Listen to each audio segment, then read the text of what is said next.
Good morning, good evening, good afternoon, wherever you are watching this or listening to the podcast later. We're glad that you tuned in. Today, we are going to be talking about using images and video in social media.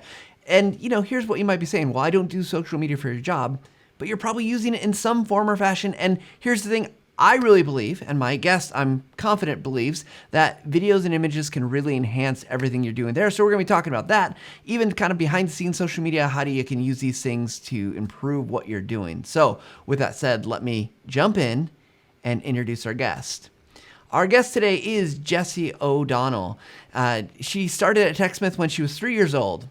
That's not actually true, but considering she's been working there longer than me, you might think that was right. Jessie is our social media coordinator and a dang good one. If you ever communicated with TechSmith on LinkedIn, Instagram, or Twitter, or any other of our social media platforms that we're on, you've probably communicated in some form or fashion with Jessie. Although, just to be fair, she's not the only one doing it. We do let her out for air occasionally. She is really, in my experience, a master at social media and handles difficult challenges with grace and a sense of humor. I've seen her shrug off social media that would make most of us cry or frankly throw our phones while she just moves on to the next challenge with grace. I've had the privilege of being Jessie's coworker, her manager, and most importantly, someone that I consider a close friend. And she is someone that I know that can, in event of a crappy day or I'm just in need of a laugh, I can turn to. And it's my great pleasure to welcome to Jessie O'Donnell to the Visual Lounge. Hi, Jessie. Hi, Matt. Thank you for that awesome intro. You are welcome. And for everyone who has tuned into any of our shows, you are the Jessie that I'm always referring to who is helping behind the scenes. Yes, I get to be on the other side today. It's kind of weird, So but I'm bring excited. all your questions because we've got Ryan. Ryan Board is Yeah, let's watching the give chat.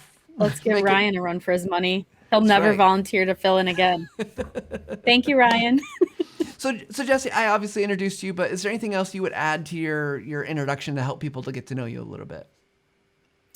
Sure. Yeah, I have, like Matt said, I've been at TechSmith since I was 3 years old. I've been here 20 years, and I am older than 23, but we don't need to worry about that. And I have social media has been my primary focus for about the last 10, 12-ish years. Oh my gosh. And so it's been really exciting to see the evolution of that, not only in the industry, but at TechSmith and how we've handled it and changed our approach to things. So I'm just really excited to be here and get to nerd out about all my social media stuff today. Yeah, and so I think it's. I want to dive into social media here, kind of deeply, quickly. It seems like, when I remember like when Twitter started, and it was like, oh, Twitter, but it was all text, right? 140 characters, that's all you got. But it seems like every social media platform has tried to become much more of visual platforms. And I'm curious, kind of from your experience, Jessie, how has that changed, like the role of a social media coordinator or manager, in terms of what you do on a regular basis? Sure, yeah. I know that I learned about Twitter from a brown bag that we had with one of our coworkers at TechSmith, and remember thinking at the time, what would we ever do with this, especially as a brand? And now I mean, a lot of times that's the first thought that people have is I'm going to go to Twitter to interact with this brand. And so it starts out with us just being there for customers and responding to things. But then as image and video comes into play, and that's kind of TechSmith's bread and butter with our products, it's really helpful to have those tools available to be able to get people answers they need and actually provide, screenshots and videos to help learn how to use our products. And then, especially from the publishing side too, it makes for better content as well. Yeah, it seems like, the limitations that these platforms have put on it scream for the need for like short, quick videos or for images. And so in your day to day, are you doing a lot of images? Or are you still just are you doing a lot of text responses? Like what, I guess fill us in. Cause I actually Sure. remember when we started our social media team at TechSmith, Yeah. and it was like one person, and then we grew from one person to, I think you might've been the second person. And Yeah, I it's, think I think we only had a couple, but yeah. It's definitely changed a lot. So what kind of does day to day look like? Is it mostly you're just a keyboard warrior, Sure. tapping away, or what? There's still a lot of text, definitely. Uh, but a lot of that text is also a link to something like a tutorial or a screenshot. Especially if people are asking questions like, how do I do this, or where did this thing go in my product? Maybe they're on a different version or something like that. It's easy for me to pull up the product and take a quick screenshot and provide that as like a screencast link, so that it's a link to the screenshot for them to look at, or a quick screencast. So I make a quick video, navigating to where they need to go to find what they're trying to do. So there is still quite a bit of text, but on as part of interacting with a customer through text over in our social media channels, part of that is me communicating with our internal teams like tech support or customer service, or the actual product teams, to say, hey, where do I find this? I'm not actually sure. And then they're able to help me out. And so screenshots are so important to that, because can you imagine trying to, get a response back? Go to the help menu, go to this, then go to this. Do you see this? And then wait for a response back. So it just makes it so much faster if you can just, have a quick screenshot to explain where to go and do things. It's much better on both ends. Well, I love that you've simplified things, right, by being able to show. But the connection I think I want to make for our audience here is the fact that how valuable that is internally in that communication. I mean, I don't know that we can quantify these things, but I imagine the amount of information going back and forth, because email is already tough, right? Like if you're in a support department and you're getting more emails from internal people, it just takes so much time. But then if it's just an image or a couple, like, hey, what is this? I imagine that's got to kind of speed that up. Do you have any good? I know before we talked, for everybody, we talked about like, hey, are there any stories or examples? And I'd love to hear. I think these are the concepts here are probably best illustrated by us just talking through some of the things that you've experienced, because as we know, experience is the most important thing, right? Like we got to level up somehow. I'm going to throw all the Dungeons and Dragons reference in Yes, here, Jessie. absolutely. Do it. Yeah, definitely. So, one of the things that I feel very strongly about is making sure that we're taking, especially like customer feedback about, products or experiences that people are having, and sharing that internally with the product teams and with tech support. Like I said, so people can get the help that they need quicker, because social media it's a huge part of how we communicate outwardly with our customers. It's a huge part of how we take messages in, but it's also a huge part of, the customer service experience for people. And so, to wrap that around fully, you have to be taking that feedback and giving it back to the product teams. And so I do that by taking lots of screenshots, to catalog the product feedback that I'm getting, the actual messages from customers, as well as, screenshots within the product to point out the specific areas they're talking about. And then I kind of organize all that. I tag my screenshots as like feedback in my Snagit library, so that if I'm taking screenshots as I'm replying, when I go back, at the end of the day, I didn't lose all that, because I don't know about you, but I don't remember every single interaction I have during the day. That would be quite a superpower. So those, like, being able to tag things in the library is really powerful. And then my favorite part is I also do a report, internally, and I can take those things in my Snagit library, or I can just do a quick video. It's almost like a cue to remind me to go back and look at that interaction, and I can make a quick video talking through it, and then I can shoot it right into Camtasia. I feel like I just kind of hack my way through making images and videos, even though I work with these tools every single day, Which is great. And so I love, again, I want to just draw some of these ideas of things that you're saying out here. So I love this idea of capturing information, because oftentimes I think I'm going to make a screenshot or I'm going to take a video for the sole purpose of, like, I'm convincing somebody or showing them how to do something. But I love this mechanism of capturing, because I think for anyone who's doing social media, this is brilliant, Jessie. I love this, that like product teams that I carry very little weight with the product team, right? Like they're like, okay, that's Matt. He's an expert, whatever. But when a customer says something, it's infinitely more valuable than if Matt has an opinion on something. And so I love this, that you're able to do that. And I've seen some of your reports and seen the things, and it's amazing just the kind of how quickly we can gather thoughts and sentiment and feedback based on just a bunch of screenshots from people saying kind of whatever it is that they have feedback about, both good and, not so good. Yeah. It's not all rainbows, but nothing is. All sunshine makes a desert, right? That's right. Exactly. Another thing that is a really kind of fringe type of feedback that you wouldn't maybe think of right away, because we're a software company. And so the majority of the messages we're receiving are about our software. But we also get feedback, indirectly on how people respond to things like our advertisements. So I guess I do have a little story. So there's one where there was a title of one of our ebooks that people really did not like. And if anyone has ever interacted with this, just know that you made me laugh every time you commented on it. And I won't call it out specifically, but this was something that it was really eye-opening to me, because there was kind of a disconnect between, the copy on the ad and then what people were saying back. And the social media team is kind of the bridge between those two things. So it's our responsibility to make sure we are cataloging that and taking it back and saying, hey, people really have kind of an issue with this. And at first it was like, one or two. And then it was like, we're getting a lot of people saying the same thing about this ad.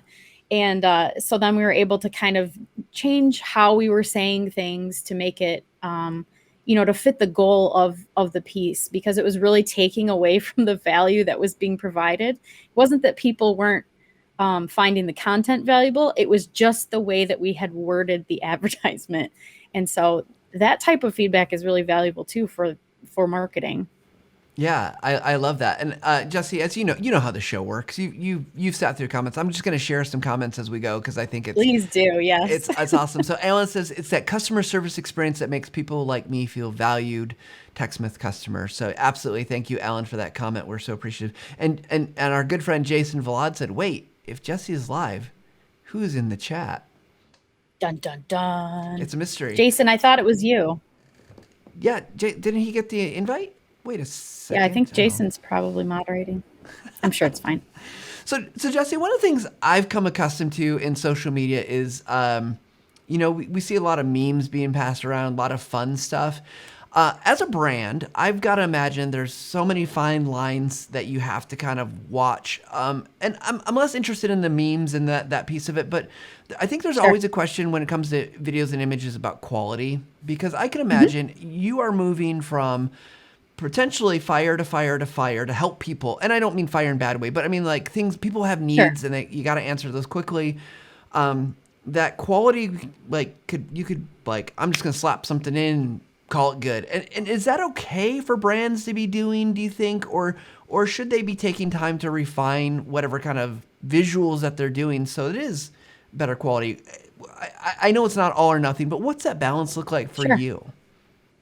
Yeah. So there is a difference between, I'm creating this piece that's going to be promoting some of our content, or to try and get people to take an action, or maybe to even just convey information, okay, like your published content. When people are asking for help, or, they're asking a question, it's more important that you show up with an answer, whether that's a quality screencast or it's something you threw together quickly. It's so much more important that you're actually providing an answer than, creating a polished piece of content. The value there is getting them an answer, not creating a masterpiece to share. So I've got to imagine there are, and you mentioned, you use these tools all the time, but you're still your confidence level and how good they are. Yeah. But I'm curious, for our, there's got to be hard to put something out there that's not quality. I imagine there's a lot of our audience who will say, nope, I'm not going to do that because I'm not confident, one, with how the audience may react. You don't want them to react poorly, or I don't feel good about putting something out there. It's kind of like, so how do you work through that to make sure you do feel good about it? Is it just the fact that like, hey, at least I'm giving them an answer that's going to help them? Or, this is where I like personally, I struggle too, because it's like, well, I want my best foot forward. I want them to see what's Yeah. the best. Yeah. Um, there is, again, I'm going to have to say it depends, which, Of course, we say that all the time. It's a it fine always does, answer. right? It always depends. There's always a time and a place, right? So when you're trying to provide an answer for someone, as long as you can get them um, the specific answer for what they're trying to do and try and help them solve their problem. If it's a screenshot that has an arrow in it, that's good enough, in my opinion. Can you read what's there? Is it showing the place they need to get to solve their issue? That's good enough. If it's some type of outbound content, you're repurposing some content, which I know we've talked about a lot on the live stream before about repurposing content. We were with an awesome third company that does a lot of repurposing. So a lot of times I will try and kind of do that with maybe one of our blog posts or something. You want to talk about things in a different way. I have zero graphic design skills at all. So we even have a tool we use Canva a lot, which is great because it gives you simple templates. Nobody can mess this up. I can mess this up. So a lot of times I'll look at something and I'll just way overthink it because I'm thinking it's got to be more complicated than this. I need to put a lot of thought and skill into this, and it needs to look really polished and nice. And then I just way overdo it, and it's a horrible mess. So keeping things simple, I've found, has been the key. Like, have one goal in mind with your content, stick to that. And then when you go and you review it or you have someone else look at it, make sure they know that goal as well. And if it accomplishes that goal, then it doesn't matter if it's going to be selected for some kind of, graphic design award. It's going to get the information across. Yeah, I love that. I love the idea of even developing, and you could do this in Snagger or other tools, but having some templates to help you to move through it quickly, whether that's even just brand colors or, whatever it is, Yeah. certain shapes. That just seems like that would be super helpful to have as you're, I've got to imagine the daily need to build or make something is just present, because no two questions are exactly the same. And nor two answers be the same. I want to share a quick another comment with you real quick. This is our friend Kathy. Kathy says, "Totally agree, Jessie. Our users cannot complete a project if they get stuck. The longer they have to wait, the greater chance of a blow up on social media," which is a great point. Yes. And that kind of, you kind of touched on this a little bit earlier, Matt, with, it sounded like, a lot of times there might be a little bit of hesitation to put something out there because you think, oh, it's not good enough, or, what will people think? And maybe this is me just having developed that thick skin with being in social media so long. You just have to try it and put it out there, and people will tell you if they don't like it. That is, that has been a really, big lesson that I've learned and that I try to teach people as well. Like, just try and put it out there. And if your customers don't like it, they will tell you, and then you can modify it and find a way that it does accomplish that goal that you're going for. Or maybe look at your goal. Maybe that's not the right thing that's going to resonate with people. Yeah, I love that. And I wanted, again, I mentioned, so we'll let the audience in on this. We play Dungeons and Dragons together. And so you've got like a +2 armor in social media. I love it. It's that thick skin. Yes. I need to level up my armor. The Rich Schaefer Show says, "I have found that spontaneous live content seems well received. It allows the viewer to share the waterfall live during a hike. But if I am not doing it live, then prepping it in Camtasia makes it great." Thank you for that, Rich. That's great insight, right? Like, and I love what you said. Like, your audience, like, they'll tell us if it's good. They'll tell if it's not good. But I think most people are just happy to get that answer. They're happy to move on, because. And tell me if you think I'm wrong, Jessie, but I don't think people are using our product or other people's products because they want to use the product. I don't use Snagit because I want to use Snagit. I use Snagit because I want a screenshot. I want to annotate an image. I want to make a visual that's going to answer a problem. Same with Camtasia. Yeah. I don't use Camtasia because, I use it because it's part of my job, but I don't use it when I do use it because I want to use Camtasia. I use it because I want a video. I need a video. I need to Right. communicate a message. Do you think that that's true? Absolutely. Yeah. And you know, another part of social media is that you're kind of listening to other conversations that are happening related to things that people are doing with your software. Maybe it's not specifically with ours, but we'll regularly get tagged in, things like Twitter chats or conversations people are having where they're recommending tools. And whether it's a competing tool or one of our tools, that fact does remain. Like people, they don't care what the tool is. They find the tool that's going to work for them to accomplish a goal. It doesn't matter, that I'm using Camtasia or I'm using something else. Right. That's a great point. Now, I want to interject here for everyone that is tuned in and listening. By the end of today's show, we got more to talk about with Jessie, but we're going to do something. We had put out a couple weeks ago that we're doing a contest because, Jessie, guess what? This is 1 year of going live and live streaming. So we've been doing this. I don't think we hit every single week, but I think there was very few that we didn't hit. Pretty close. You haven't had a break in a long time, Matt. Look, I don't take vacations on Thursdays because I want to be here for our audience. Thank you. And so we did a giveaway. It's too late. You can't enter. So sorry if you missed the boat. But if you posted something you've learned over the last year, hashtag Visual Lounge, we've rounded those up. We are going to be giving away 3 people. They get to choose Audiate. They can choose Audiate or I can't speak. Camtasia, assets for Camtasia or assets for Snagit. They get to pick one of those, but 3 people. And we're going to roll, in true nerd fashion, we are going to roll dice for this, and we're going to choose who gets to be a lucky winner. So that's coming up a little bit later. But if you do have questions, you've got thoughts or comments you want to share about how you're using images in social media, I want to talk to Jessie. She's our resident social media expert at TechSmith. Put it in the chat. We got someone. Now I don't feel like I can give him credit for helping out today, but he does. He gets all the credit. Ryan gets all the credit today since Jessie isn't paying attention to what's going on. Is that hard to do, not pay attention? Are you? A little bit. There's a little bit of that, like, I'm missing something over here, but I don't even have it open because I would be distracted and I'd be wanting to respond. So, well, we're glad you're here today. So Jessie, as we start keep thinking about visuals and image. So there's the forward facing, customer facing side of this, but you mentioned communicating with like customer service or technical support, but there's also a lot of internal stuff that you have to do. You mentioned reporting. What are some of the times you find that you're using visuals and images in your job that is internally facing, that's maybe not dealing directly with the customer? Sure. Yeah. So a lot of like I said, a lot of the feedback that we get, I do take that to the product teams directly.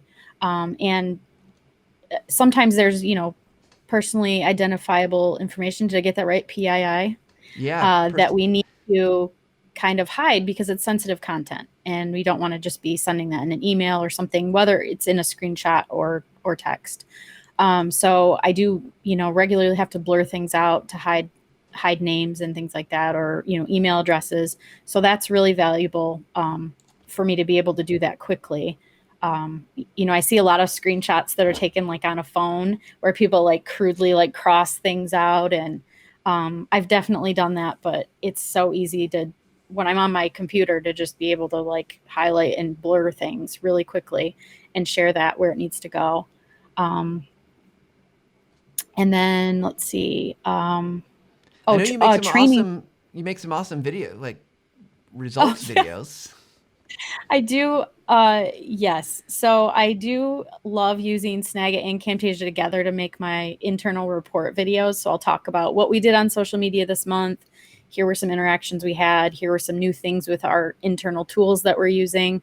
And this last month, I did create one where I like to use Snagit for my main video, but then I go and I edit it in Camtasia because it's really easy for me to quickly just record my screen with me tapping through a presentation with Snagit and then throw that in Camtasia and add some music and call outs. And I cannot help myself talking about memes and GIFs. I can't help myself, but I have to add call outs to all the stock footage that I put in my videos because it's just funny to me. Like, I like to pretend that the people in a meeting are talking about what I'm talking about, or, and just add a little bit of humor, some little Easter eggs for the people.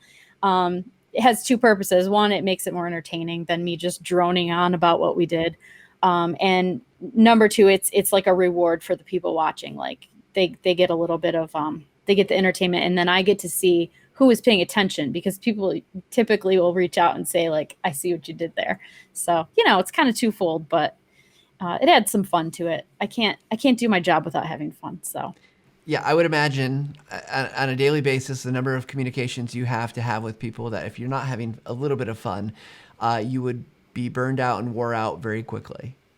yeah, yeah. And, you have to kind of put yourself in people's shoes too. I'd be frustrated if I was in this situation. And so I don't take anything personally. It's very hard to get me too riled up with things. I understand that, like, you're probably having a bad day if you came and you're that upset. So we're going to try and help you out. So yeah, I do like to inject fun wherever I can. So I use Snagit and Camtasia together to make our videos. And I have templates in Camtasia, so I can just drop my video in, and I have like an intro, outro thing going on. So that makes it super simple. Oh, go ahead. I was just going to say that it's such a thing. Like, I imagine, because social media doesn't stop, and we try not to work you 24 hours a day. I mean, yeah, legally, we don't think we can. right.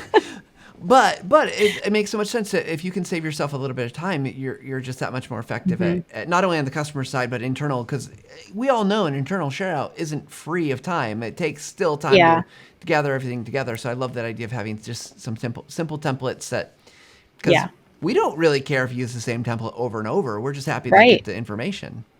Yeah. And this month I left in, my kid and my cat in the background, and I just made it part of it. Because what the heck? I mean, that was life. That's what was happening. And I feel like, this past year, more than any other, I think has been really great for people to see that, like, oh yeah, I can make a video, and it's okay if it's not that polished piece of art, because everybody's making videos. So that's been kind of nice. Andrea says she's watching on LinkedIn. Thanks for watching, Andrea. I love that. Reward for watching and more fun. Yes. Hi, Andrea. So, oh yeah. Are you okay to take a question? We got another question. Yeah, for sure. Yep. Rich says, when posting to the different social media sites, do you know if there's an information site as when each social platform posting is more likely to be viewed? So I think the question is, summarizing here for Rich, is there like, do you have senses of when things are going to be viewed? How do you keep track of that? And I would extend this question, because we're all about images and videos here. Do you know that if things are going to get, does that make images and video make a difference? Like, and this is different than responding. This is kind of like planning your posts out, right? Like, are there good times that you find, and do images and videos make it better? Yeah, and it's dependent on the platforms, definitely. But we definitely see differences with, LinkedIn. If you have more text, that does really well. We've seen a lot of success with videos on LinkedIn lately as a brand. Personally, I get better results with just text. So it really depends on your audience, and you have to kind of play around with it. We're pretty lucky because we do use some social media management tools that have some awesome built-in reporting. So we're using Sprout Social, and they have a viral post time. So they have this algorithm that will kind of predict when your content is most likely to be interacted with based on when your audience is online. So they have some kind of magical behind the scenes formula, and they will suggest like optimal times for you to post. And those do seem to get better engagement. But I would just suggest trying different times and then looking back and seeing what works for your audience across the different networks, because different things are going to perform better different places. One size does not fit all for social media networks. And I think anybody that's in the social media space does know that, but sometimes it's a lot easier to just take that same tweet and slap it across all the different networks. But you're going to be sacrificing some results if you do it that way. So. And I would imagine that that's true of images too, right? Like, you gotta adjust for the platform, because I know, like, and I've tried this, like the same image across Twitter and LinkedIn, and these are personal posts, not for TechSmith. Yep. And it's like, one, if it works, yeah, and one, it may not even get touched on the other. Yeah. Yep. And I've tried some of those experiments as well. And yep, same thing. You can't, it is nice to be able to, if you do have one image that you want to use, to optimize it for the size that is preferred on that network, to kind of optimize it. And so that's where something like a Snagit template or a saved, size comes in handy, or like Canva, where you can take a template for a social media post and this is the size that I need for Instagram, but that's not the same size that you need for Twitter necessarily to displayed in the optimal size. Yeah, for sure. And there's plenty of guides out there. If you're unsure of what sizes, I know Sprout Social, actually, they're the one I go to because they have an always updated sizing guide. Because it seems like once I figure it out, the social media platform changes the size of images and videos. They like to keep you on your toes. Yeah. Yep. Well, same with video. They can't all use the same video. They can't all use, it would be boring then. What would we even have jobs for? So Jessie, in terms of again, kind of keep on the theme of images and videos, what have you, from your experience, what has been the most successful post with an image or video that you've seen? Like what, and I'm less interested in the post because we don't care really about what the post is, but I'm curious, like, what about that made it successful? I mean, you've talked about some various kind of things that you've done, but is there one that stands out in your mind of like, yeah, this really worked, and are there characteristics that we could learn from? Yeah, definitely. So I mentioned, and I know they've been on the stream before. Content 10x is an awesome company that we work with, and they do a lot of repurposing of this live stream, our blog content. They do a lot of awesome work for us, and we have learned so much from them in terms of what works well and what doesn't. So one of the things that we recently experimented with was on LinkedIn. We know that videos were working very well there, and they do a really nice job of taking a chunk of a video, putting the text captions right on the video so that you don't have to have the sound on. You can still hear what's going on with the video by reading it. And then it's a short video. It's not too long. It keeps you engaged. It's got a nice bright color going on, like a lower third call out or a title.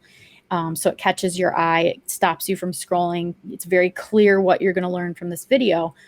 So that alone was doing pretty well. Then we took it a step further and we optimized the content, the text content that was going along with it. So on LinkedIn, those first two lines are so important to hook people in. And so we know that we don't want to be just selling people and telling them, hey, go read this blog post. There are plenty of social media posts that do that, and we've done that for a long time, but we're realizing that why would we not just give the value where the people are reading it right now? So along with that video that has the captions on it, so you can watch it quickly, we optimize the content in text form. So you can just read the post. Those first two lines tell you exactly what you're going to learn. Then we spell out the valuable information that you're getting in the video right there in the post. You don't have to go anywhere. If you want to, we've got the link for you. You can go read that or find other posts. But, the whole goal of that is to be giving people that valuable information so they're learning something from us. And so giving it to them in the platform that they're on really resonated, and it really worked well to edit that text to match what was being said in the video, rather than that generic call to action that was like, here's a video with this person, click here to read more. That's boring and plain, and it's just kind of the same thing. You've got to stand out a little bit, and you've got to be providing value. Well, a couple of things that you mentioned, I just want to, again, kind of pull out here that I thought were really interesting. One, that the text is there, so I don't have to listen to it.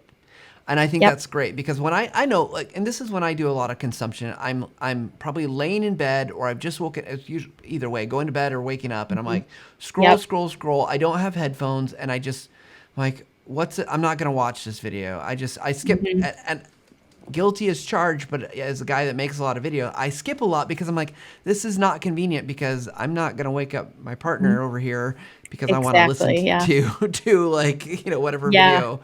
But then you also said that with this optimizing text, that it's not either or, right? Like you can't just put a video and expect it to be successful, but that you're pulling out this information. And the third thing that was really key to me, that you were giving them the highlights. And I love this because social media is quick, right? Like I don't want to spend an hour, which there's times I consume content that's an hour long every week. But in that context of where it is, that if I want more, then I have access to go get more versus I don't, but I'm still getting that piece there. So I think those are all really awesome takeaways from what you just said. And hopefully, if you're not trying these things, folks, this is the opportunity to learn from Jessie. Go take, whether you're doing your own personal blog or personal social media accounts, or you're managing an account for an organization. This is the goal. This is why I love talking to people like you, Jessie. Yeah. Well, thanks. Yeah. I'm just excited to have time to geek out about it, because I tell everybody, like, sometimes people will come and ask me a question, that I don't work with every day. And I'm just so eager, I'm like Elf with his itinerary on the Etch-a-Sketch. And then people are like, I just had this one question. I'm like, that's cool. That's fine. Shake it up. It's fun. It's fun for me to have an opportunity to get to nerd out a little bit. So then in the spirit of that, and I want to make sure, okay, we've got maybe 5-10 minutes before we got to announce these winners, whatever. I want to help teach us. Okay, let's say I'm either new in social media or I'm trying to up my game, because and we have these experiments, things that we're doing at TechSmith, where we're kind of, we get together and we talk about, oh, well, how are we going to post on this, and for our own personal stuff. But like, for someone who's coming to this and watching this, like, what's the number one thing you would give as a piece of advice, nerding out with them? Like, okay, here's what you got to try. And maybe we've already said it, but maybe we haven't. Teach us. Wise one. Just one thing? Oh, gosh. Let's start with one thing, because we've got time. What's the first thing then? Instead of saying one thing, what's the first thing? I think the first thing is that you need to know your audience, definitely. If you don't know who you're talking to, then it doesn't matter what you're putting out there. It's probably not going to land. So knowing your audience is key, and knowing where they are. So you don't need to start big with every single network and putting all of your content everywhere. Know your audience and start small. So the follow-up question then is, I'm new to this, Jessie. How do I figure out who my audience is? And I'm guessing that's different if you're a brand versus you're doing it for your own personal kind of reasons. But what suggestions you give to get that information? Because I think it's a great advice, and it's something you've watched, I think, every show almost. So it's something that we say often on the Visual Lounge, is you got to know your audience, whether you're creating training content, customer education content, technical documentation. It's no different, but I think the way you get to know these things is different. So what would you say? Yeah. I mean, there's a couple different ways you could do it. First, I would probably join some groups or ask around in your industry, especially if you're a brand. Look at where your competitors are. Survey your audience for sure. If you have a newsletter or something like that. If you already have accounts, look at where people are following you. If on not all of them, but on most platforms, you can see a little bit of demographic information. You can see, maybe some job titles or industries, or even geographical areas. Is your audience primarily English speaking, or is it bilingual?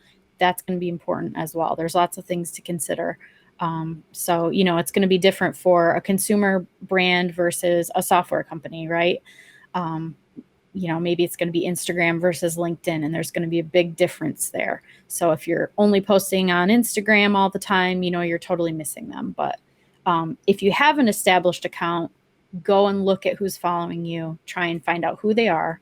And then I would say, look at who you consider your competitors and see where they have a presence. That's probably a good indicator of where to start. There's no need to reinvent the wheel, because they, if they're doing a good job, they're doing well, they're getting good engagement on their content, it's likely that they already did that research and they know where the audience is. Yeah, I love that. I love that advice. Go to your competitors, because that's not something that I think a lot of, like in other industries, right? Like if I'm an instructional designer, I can't go to my competitors, but for social media, that makes total sense. And I would even say, who are your friends? If I can add to that, right? Like if you've got good friends that are talking similarly, but they're not competitive. Maybe they're just in a similar space. I would imagine, I'm not giving anything secret away here, but I would like, if I want to know who's doing great audio, like we make Yeah. stuff that's in audio. Who are the audience for people in Blue Yeti? Like, I don't know. That's probably Yeah. at least somewhat similar. Yeah. So, okay, that's one piece of advice. Know your audience. What's the second piece of advice, Jessie? And I'm just going to say a question coming up we're going to have to ask because Jeff Julian asked the question, your favorite Funko Pop. So in the back of your head, you've got to be thinking about your favorite Funko Pop. But let's get to the second piece of advice because that's probably almost as valuable. Okay. Yeah. So knowing your audience, meaning you know who they are, know where they are. Oh gosh, this is tough. I guess it would probably be understanding your goals and what information is going to be valuable for your audience. So it kind of goes along with knowing who they are, but say I'm selling shampoo. Is it a specialized shampoo? What do I need people to know about this? Are people searching for a special kind of shampoo? Is there something that I could be teaching along with that? So not just about your product, but about the solutions and the benefits that it provides for people. We do a lot of SEO research to find out what are people searching for that our products could help solve problems for. So I think that is probably the next thing, is to make sure your content aligns with that audience and that your goal of what you're trying to provide value for aligns with what their problems are that they're trying to solve. So that brings up a question in my mind, and because we talked a lot earlier about helping people and solving problems. So let's take your shampoo hypothetical. I'm just thinking about all the technical. I got shampoo in my eye. What do I do? Like, I ingested shampoo. Like, the word shampoo is so funny. Yeah. Sorry, yeah, but think about it. But so, like, how do you balance? Like, because if you're setting your goals, right? This is what I want to achieve, and your goal is probably not. I mean, yes, to be helpful, but like your goal is probably promotion if you're a brand.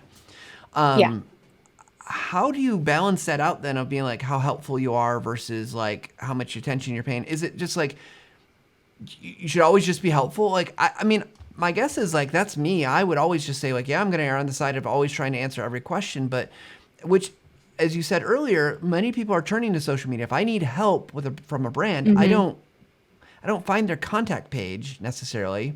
I will tweet at them because I expect a result there versus, like that. So I'm guessing my goal might be a little bit slightly different than I always want to help people. Like, I want to answer every single question because that's just like all the time. What's the balance there? Maybe that's a stupid question, but that's kind of what was in my head as you're sharing that.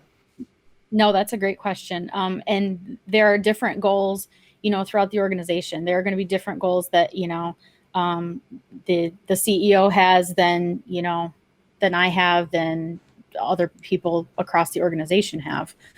So, there's always going to be different parts of the funnel that you're going to reach people through. So knowing what the goal is for each piece of that and the channel that you're going to be reaching people on. So for social media, is our goal selling people software? Is it being helpful? Those are all great questions. And the answer can be yes to all of those. However, the type of content that that I primarily work with is our organic social media. So it's unpaid media.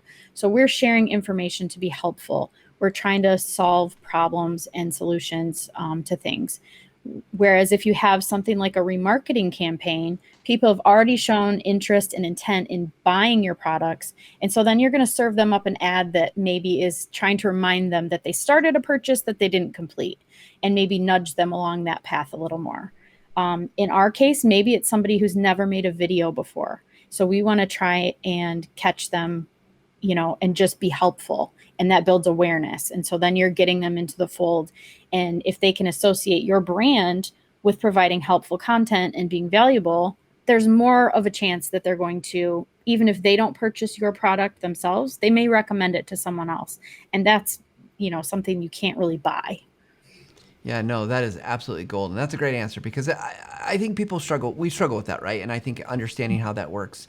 I want to go to another question, and then the Funko Pop question's still out there, so we're going to get It's to a that, and tough then one. then we need to talk Thinking. about winners here.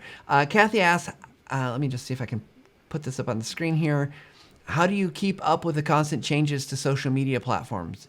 It is difficult to be an expert for each platform. That's a great question. Especially we talked about there's images sizes and video sizes, and those are always different, and it seems like they're always kind Hmm. of shifting over time. So what do you do? How do you keep track? How do you Yeah. keep up on it all? You're just magical, Well, right? I'm just magical. I just, no, I will never pretend to be an expert in everything because, first of all, I think that's impossible. And if you do that, I'd love to talk to you and know your secret. Maybe you don't sleep. I'm not sure. But yeah, you can't be an expert in everything. What I do try to do is follow sources that are curating the things I need to know for me. So I'm part of, a couple of social media groups. I subscribe to a few newsletters where I know that they're going to be on top of the latest things, and I can get emails right to my inbox that give me kind of the headlines of what I need to know. Like, oh, this network's changing their size again, or there's this new feature on another one. I noticed there's a Twitter chat tomorrow about a new feature of Twitter that I was like, "Ooh, can I make that?" And then I always sign up for things and then I get the recordings, and I'm notorious for not watching those. But I still, in the back of my mind, have that, kind of going like, okay, I know there's something changing with this. I'm going to need to remember that. That's going to come up at some point.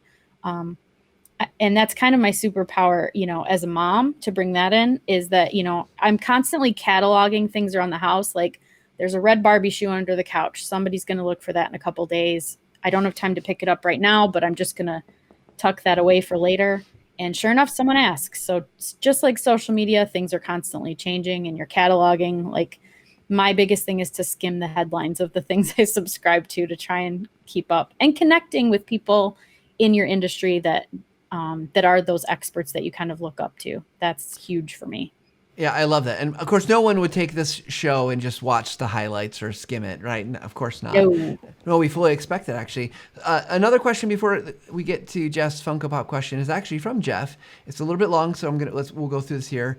How important is it for TechSmith to track these helpful interactions back to customer records? If you helped me via chat or Facebook Messenger, do others in the organization know that if they looked me up in the CRM, the ultimate goal being be able to track interactions to ROI?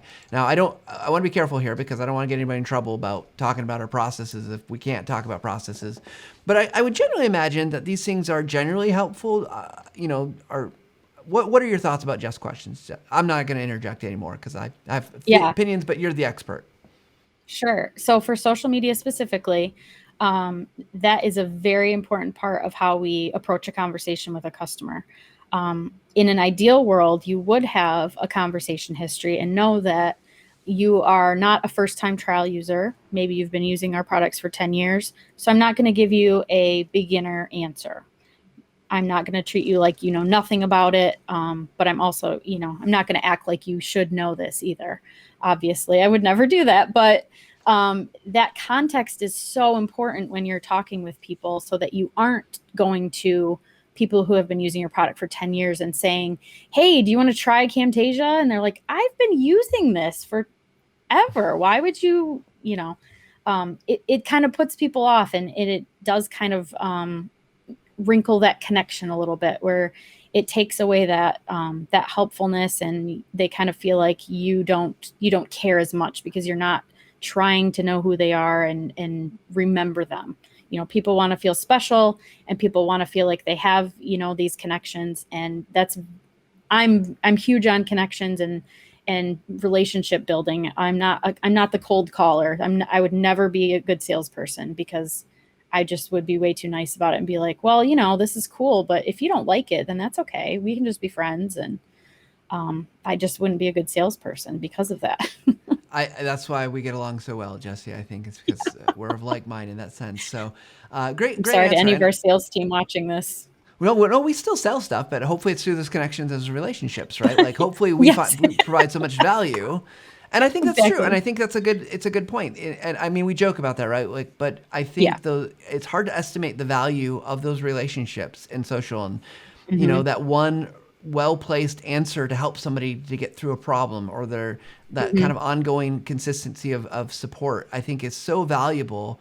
That if you're not doing social media in that way, Jessie is a great example. And, it's easy for me to say that because I work for TechSmith, but in genuine, I've learned so much about being able to connect with people, and that being able to be willing to help people from Mm-hmm. Jessie is it's super valuable. And I love your answer, right? Like, we want to treat people, and not because we want them just to feel special, but because we think they are special. We want them to know that Yeah. we Oh man. genuinely agree with, and want them to Mm-hmm. know that, like, we're so grateful. Like, everyone in the chat, Jeff and Kathy, and everybody else that has posted, Yeah. Alan, and everyone that's just said hello. That's really meaningful to us, and we Hello. genuinely Yeah. feel that way. So Yeah, definitely. I get really excited when I see names that I recognize. It's in the chat. I'm like, hey, again, like Buddy the Elf. I just get so excited. So when I'm doing the chat, I'm like, hey, does anybody have any questions? Hey, does anybody want to know what Matt thinks about this? And I feel so obnoxious when people don't answer. So, just a shout out to everybody that does participate in the chat. Thank you so much for making our jobs easier, because I don't like Matt to feel like he's talking to no one, because he's not. But at the same time, it's understandable if you don't have questions. That's okay. But it's so much more fun when you do. yeah. Well, Jessie, the time has come. You have to answer the hardest question of the day. What's your favorite Funko Pop?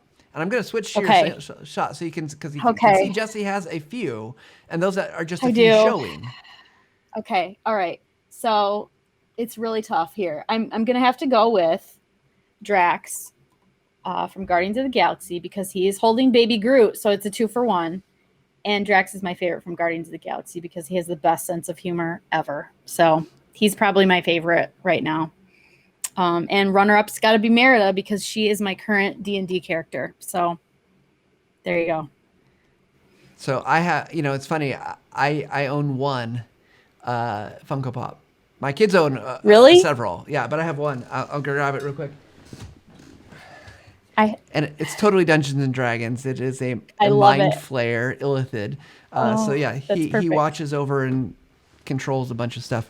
But Jessie, we have something more important to talk about. We can talk Dungeons and sure Dragons do. and Funko Pop all day long.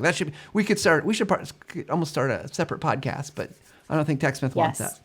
We had a contest, and Jessie was integral in helping this to pull off. We posted this on social. We talked it here on the Visual Lounge, that because we've been doing this thing for a year, and we're going to hopefully in a whole nother year.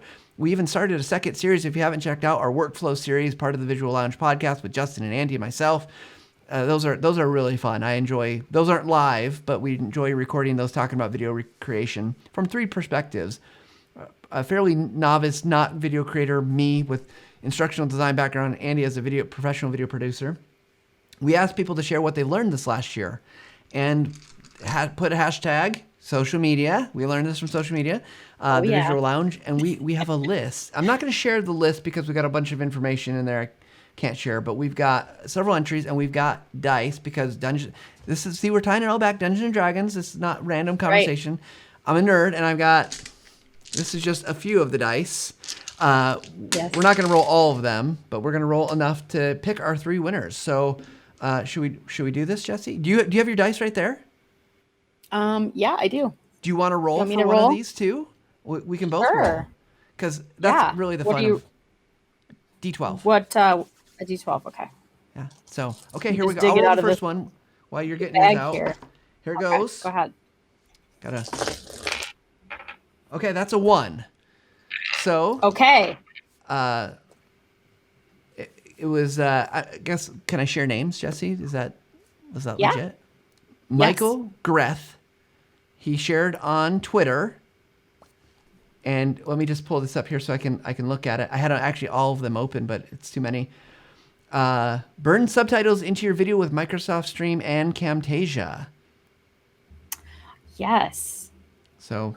And I believe this one is in German, if I am remembering correctly. So that makes it harder for me to understand, but we've got people that can understand it. Me too. So. But I did send it to Anton, so. Fantastic. So that's our first one. Awesome. Congratulations, Michael. Let's have thank you. Re-roll a 1 ready? or 12. So just so you know. Okay. A 2. A 2. This was shared on Facebook, and I apologize if I'm not saying the name exactly correct. Taik Sun shared. Let me open this one up here. Oh, that's the same. I clicked on the link twice. So open this one was. I'd have to go and watch it because it talks about what they've learned from. They just shared. That's what it said. So I have to. It just I says have a screenshot. what I've learned from TechSmith live streams and the Visual Lounge. But yes, this was a video too. So bonus points for that. A video created with Camtasia. So nicely done. What are the odds that we've rolled a 1 and a 2? I know, that's pretty crazy. So we got one more winner. Now each of these winners is going to get to choose 6-month subscriptions to the Visual Lounge. You get that all the time. That's the Visual Lounge. You get to watch us for a whole other year. 6-month subscription of Audiate or 6-month subscription of assets for Camtasia or assets for for Snagit. Your choice of one of those. Audiate, if you don't know, is a TechSmith product. Takes your audio or your video and turns it into transcriptions, which is super awesome. Super great tool. Which I use Audiate every time I do on my shareouts because I say about 30,000 times a minute. And it's like magic. It just, you can silence your ums or you can cut them out. And it's amazing. Yeah. I love it too. I've been using it, especially for social media, because then I can get those captions in for one-off quick videos. Okay, yes. I rolled an 11. So we broke the streak, 1, 2, 3, not 3, but 11. This is Corey Freedy, shared on Twitter. And Corey said, if you are trying to improve your videos, either for students or yourself, Visual Lounge from TechSmith has great tips. Oh, thank you. Check out the archives because I learned too many things this year to fit in 160 characters. And it looks like was a link to one of our last episodes, which is awesome, Corey. Thank you so much. So that's the reason we want to do this, because here's the thing that I've learned from a learning perspective. If you're reflecting on what you're learning, you actually learn more. And we know as a Visual Lounge, we cover a lot of topics, a variety of topics. We go from education, like educators, to instructional designer, technical writers, marketing. We're covering this whole gamut of using about visuals and images, and we just want you guys to make sure you're learning, because we do this for that purpose. We just are trying to be helpful. We want you to learn. So we're going to reach out to those winners. If you're not here live today, we're so glad that you could share that with us. And if you've learned something from the Visual Lounge, go ahead and tag us, #Visual Lounge, because guess who's going to see it? Other way. I got to get my camera right. Jessie's going to see it. And we're going to I've been backwards this whole time. It's very disorienting. But it's okay. Always is. We made it. Someday I'll learn that I got to point the right direction. So with that said, I mean, we are about at time. So Jessie, let's do this just because I think it's always good. Any final thoughts for our audience about using video and images for social media? Sure. Using images and video for social media is wonderful because it helps you stand out. You can convey information in a quick manner, and it's easy for people to scan and take in the information that they need and get the value out of what you're trying to communicate. So highly recommend that. Yeah, absolutely. Well, with that said, we're going to skip what's new at TechSmith, although there's always new great things at TechSmith. Go check that out. We do want to ask, of course, if you like what you hear on the Visual Lounge, let us know. Leave a rating, review, a thumbs up. Subscribe to it on YouTube. You can go check it out on our blog, techsmith.com/blog. We mentioned all this great repurposing. You can get the full episodes in a video format, in a blog post format, and then there's social content on all the channels. So just look for us. We will be around. Thanks again to Jessie. Thanks, Jessie. Thank you for having me. We'll do this again. And Jessie, you're a constant part of the show too, always helping us out in the chat. So thank you for a year of helping me. And Thursdays are my favorite. A year of having to listen to this guy again talk about stuff. I love it. So thanks everybody for tuning in, and we will catch you guys next week with another episode here in the Visual Lounge. Till next time.